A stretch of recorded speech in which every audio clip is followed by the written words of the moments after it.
Stefano Tesè, direttore artistico di Costa Bianca Estate 2017, al via oggi la prima delle 3 serate dedicate al jazz, una musica che non tramonta mai.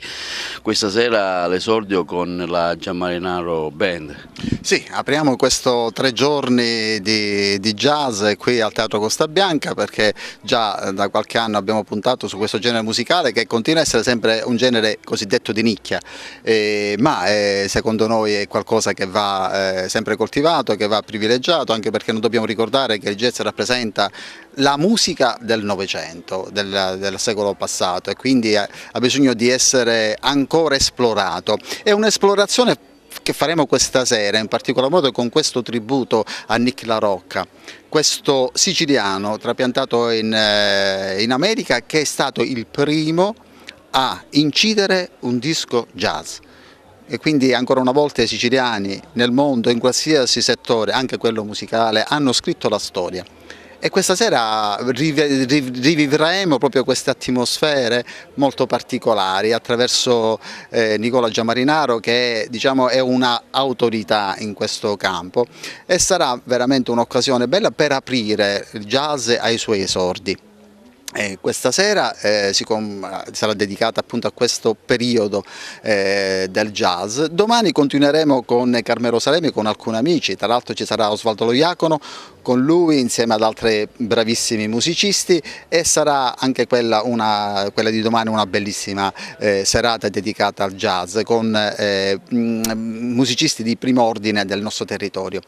Il terzo giorno, la serata finale, avremo il piacere di avere un artista che in quest'ultimo periodo sta riscuotendo molto successo, ed è Mario Venuti, che anche lui ripercorrerà i suoi successi, però in una chiave jazz, perché sarà accompagnato con un trio molto bravo, si chiama Urban Fabula, e quindi concluderemo in bellezza, diciamo così, coniugando uno stile che proprio jazz non è, però colorandolo delle note jazz. E quindi un fine settimana tutto da vivere, vi aspettiamo qua a Real Monte sabato e domenica. Nicola Gianmarinaro questa sera si esibirà qui al Teatro Costa Bianca Estate 2017. Ecco, che musica fa Nicola Gianmarinaro, che cosa sentiranno i tanti ascoltatori presenti?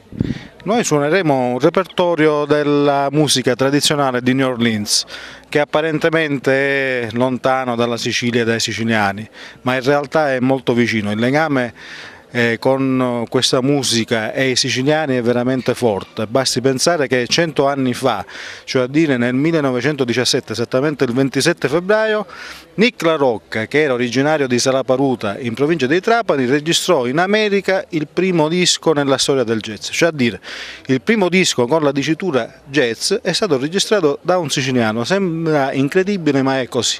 Quindi si ritorna alle origini, insomma. Certo, come no, le origini sono fondamentali per guardare al futuro, mai perdere il contatto con le nostre origini, con le nostre tradizioni. Tra l'altro la musica di New Orleans ha uno stretto legame anche con la musica bandistica, e noi siciliani sappiamo che la banda è fondamentale, perché in ogni paesino c'è la banda musicale.